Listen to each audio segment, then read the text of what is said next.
வணக்கம் யூடியூப் நண்பர்கள் மற்றும் விவசாய பெருமக்களே மற்றும் பொதுமக்களே அனைவருக்கும் எனது இனிய மகிழ்ச்சிகரமான பொங்கல் திருநாள் நல்வாழ்த்துக்கள். ஸோ பொங்கல் எதற்காக கொண்டாடுறோம், அதனுடைய தல வரலாறு என்ன அப்படின்னு நம்ம தெளிவாக தெரிஞ்சுக்கலாங்க. கிட்டத்தட்ட பார்த்தீங்கன்னா 1000 ஆண்டுகளுக்கு முன்பிருந்தே நம்ம இந்த பொங்கலை கொண்டாடி வருகின்றோம். ஸோ அதற்கான சான்றுகள், இலக்கியங்கள், வரலாறுகள் எல்லாமே இருக்குங்க. ஸோ இந்த பொங்கல் கொண்டாடுவதன் மிக முக்கிய நோக்கமே பார்த்தீங்கன்னாங்க, உலக உயிர்களை காத்து அருள் புரியும் சூரிய பகவானுக்கும் விவசாயிகளுக்கும் விவசாயத்துக்கு உறுதுணையாக இருக்கும் கால்நடைகளை போற்றும் விதமாகவும் நன்றியை தெரிவிக்கும் விதமாக தான் நாம் இந்த பொங்கலை கொண்டாடி மகிழ்ந்து வருகின்றோங்க.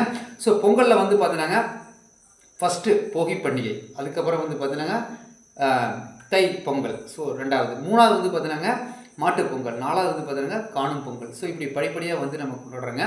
ஸோ ஒவ்வொரு பொங்கலுக்கும் ஒவ்வொரு விஷயம் இருக்குது. ஸோ அதை நான் அடுத்த வீடியோவில் பார்த்தீங்கன்னா உங்களுக்கு எக்ஸ்பிளைன் பண்ண போகிறேன்.